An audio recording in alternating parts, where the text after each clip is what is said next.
Good morning, g'day, how you going? It's Roger Roadside here, back with another video, biggity back. Listen, this one's about, you've probably seen it on the in the papers, heard on the radios, the misogynistic road that we're about to take, whereby 11-year-old, 10-year-old boys are going to be taught how to be nice to girls and women, which is a good thing in some senses.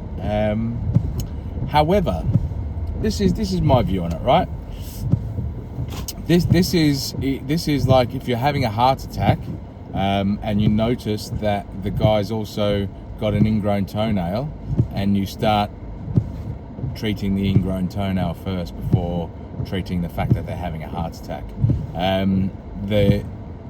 They're right in the sense that there is a massive problem in this country with regards to how women are treated. There is a massive problem in this country in regards to how women are respected.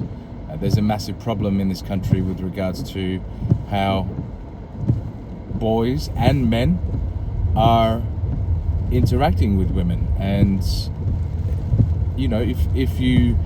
I think there's two ways of looking at it. There's the ways in which these safeguarding experts, aka really lefty liberal sort of type people,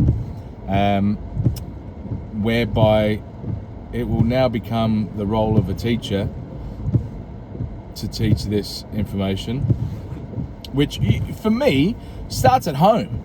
It starts in the home place. I mean, anyone who's watched any of my videos before knows that I've got a 9-month-old boy, so I don't have anyone who's in school at the moment. But when I do send him to school, I'll be sending him to school for an education, to learn maths, to learn English, to learn history, to learn sports, physics, science, whatever, music, whatever. In regards to how to treat people and how to be polite and how to be respectful, regardless of their age, regardless of their skin color, regardless of their gender, I'm sorry, but the bulk of that teaching, in my opinion, falls on me, and I'm happy to do that, and I feel like I should be doing that. So if we think that teaching 11-year-olds and 10-year-olds how not to be misogynistic is going to somehow immediately change the way that women are treated and abused in this country at the moment, it's not going to happen. Because even excuse me, even if you do roll this out,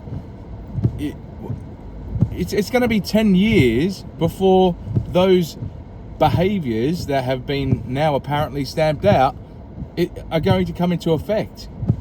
We don't have a problem in this country of 10-year-olds and 11-year-olds running around abusing women and treating women with disrespect. What do we have a problem with? Oh yeah, no, but we can't talk about that, can we? We can't talk about that.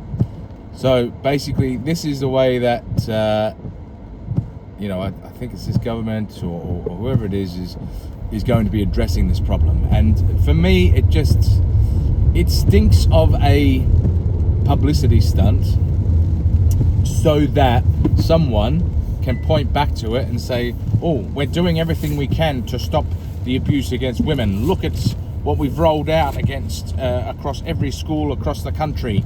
It looks as if we're only doing this so that somewhere down the line someone can point back to it to say, look at how good a job we're doing. You're not addressing the actual issue, mate. You've got a patient on the table that's having a heart attack, and you're putting a band-aid on their toe. That's what you're doing. And who are the people that you're actually addressing? If you want my opinion, it ain't the 10-year-olds that need a lot of misogynistic training. It's their parents. It's their dads. It's their older brothers. It's the granddads. It's most likely, and I'm just going to say it as I see it, and this is my opinion. You can believe it or you can not believe it. It's up to you. It doesn't bother me. But if I'm brutally honest with you, I don't think. Let me rephrase it. I think that within Indigenous British culture, there are definitely instances where there are males within the Indigenous British culture that exhibit misogynistic behaviours and have done so in the past, are doing so in the present, and will most likely do so in the future. So it's not to say that there isn't a need for them to undergo this type of training or education. If you were to ask me about who I think you could target the training at or focus the training at to absorb a lot more of the problem and make us a lot more of an impact, well, I mean, you only need to look at some of the cultures and some of the people that we've brought in, we've smuggled in, we've allowed just waltz in from other countries, whereby factually, it is part of their culture that women are a second-class citizen, and we've imported these types of people en masse.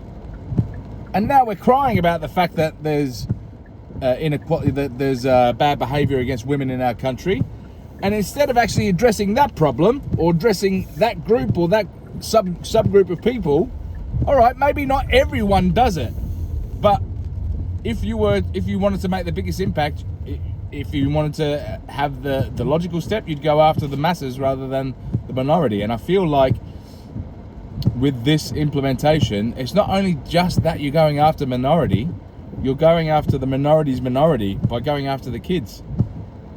If you were going around going, listen, we need to have a sit down with all Indigenous British men between the ages of, I don't know, 21 and 35. We also need to sit down with those that are from the ages of 35 to 60, and talk to them in regards to how things have changed since their day in regards to how we treat women.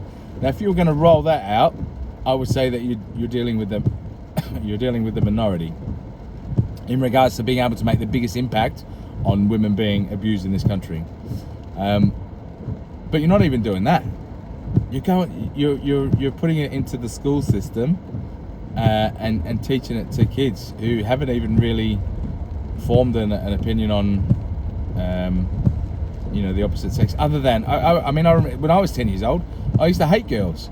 I used to think they all smelt. I used to think they all had cooties, and that was just the way that it was. And it wasn't until I was a teenager where I went, actually, I think they're pretty darn attractive.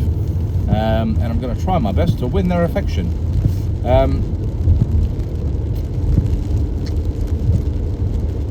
And look, it's not to say that I don't think there's value into starting to instill a good foundation for kids in regards to how we treat people and in regards to how we respect people.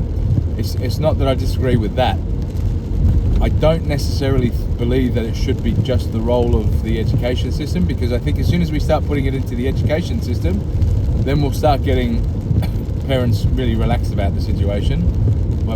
And why do I need to have the hard conversations with my kid, if I know that they're getting it done through school? It's just lazy. That will happen. But it's just I do not feel like, I think I heard on the radio that they believe going down this path will and look, don't quote me on this, but it's just from what I think I heard on the radio, that they say the reason they're implementing this is to stop 50% of the abuse against women in society. And I just don't see it. I see this as propaganda, and I see this as a pointing tool so that someone in some sort of government, whoever's backed this, can turn around and say, look, we are doing good work, aren't we? We're helping people, we're helping women not get abused. Please vote for us. Anyway, that's my thoughts. What are your thoughts? I'd love to hear them. Put your comments down in the comments section, funnily enough. But also, I'd like to have these conversations with you. I'd like it to be a case where I'm not just always yabbering and talking and trying to sound like I know what I'm... Look, it's not a case of me saying what I know what I'm talking about, because it's just my opinion. If for all intents and purposes, I may very well be wrong, and I'm more than happy for you to point out if I'm wrong in the comment section. But What I will always say is be specific. You know, for example, you know, if there's someone that I think, you know, might be good for X, Y, Z, and you just turn around and say, well, they're a racist. Yeah, but specifically, what have they said that's deemed racist? What have they done that is racist? Do you know, does that make sense? It's all well and good. I'm more than happy for people to correct me on things, but be specific and at least have example of why I'm incorrect. And by all means, I'm more than happy to learn and to better myself. And you know, even though I have my beliefs, I believe my beliefs are like porridge. There's some form to them, and they've definitely got the ability to stick. However, they are still fluid, so they've also got the ability to change. That was a really sort of long-winded sort of blurb, but hopefully it makes sense. Listen, get your comments down below. I'd love to hear what you think. Make sure you like and subscribe, and remember, I'd like to have this conversation with you live in person via streaming mechanism, but I need 50 subscribers to do that. So please make sure you hit the subscribe button, because it does really help me out in that sense, and we can get to a point where we can just, you know, have conversations all day and talk about how great we are. But yeah, that'd be great. I hope you're all well and you're ramping up for Christmas. And yeah, this is Roger Roadside saying love you long time. Bye.